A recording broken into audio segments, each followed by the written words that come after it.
заеднички барања, дека мора да се Остри тонови и сериозни критики упати председателот на Стопанската комора Бранко Азевски за начинот на кој се водат и креираат економските политики во државата, во минатото и во моментот. Вината ја лоцираше во политичките елити кои на бизнисот му креираат проблеми со цел да останат на власт, наместо да овозможат услови за напредок. Значи, ние ако сега свртиме за шо, работиме цело време, работиме за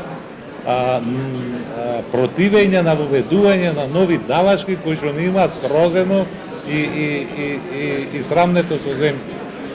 И истиот тој ти вели како политичка елита, ајде дигни се сега, ќе се приклучиме кон Европска унија и ќе одиме. Со шо? Во Европска унија се оди со јасна цел, со кадар и со пари.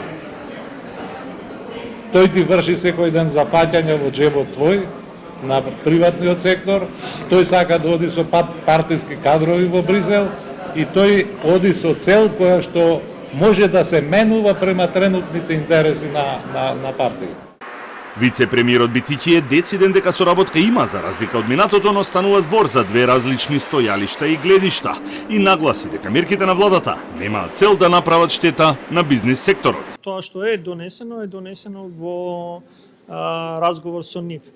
А ако сметате дека решењето кое што го понудивме за солидарниот данок, сметам дека тоа е во интерес на граѓаните за да им помогнеме во надминување на кризата.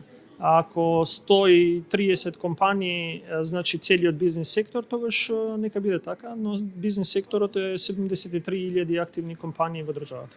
Но веројатно овде имаме разлика на брзината на кој што работите треба да се случат и тоа што е очекување од бизнис секторот и можност во овој момент да се интервенира. Азевски тврди дека и покрај средбите меѓу бизнис секторот и владата, надлежните немаат слух. Ако одам 10 пати во владата и 10 пати зборувам исто, и 10 пати во јавноста излегувам и зборувам исто, а тие не сакат да одговарат на тоа, не го велат добро, окей и ништо не прават. Шо да правам, да ги тепам? Бизнисот е кохезионен фактор и може само да придонесе и помогне во надминување на проблемите на Балканот која оваа генерација не може да ги реши. И затоа мора да се донесе и усвои концепт за развој на економијата во Западниот Балкан во наредните 10 години.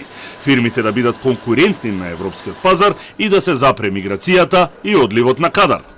Имаме ли ние снага да донесеме, како што донесовме ние декларација за нов рамковен договор за економија, да и прогласиме наредните 10 години, 15 години, за период во кој што ќе се обединиме сите во Македонија, сите на Балканот, да направиме исчекор напред и да ги задржиме луѓето да останат тука.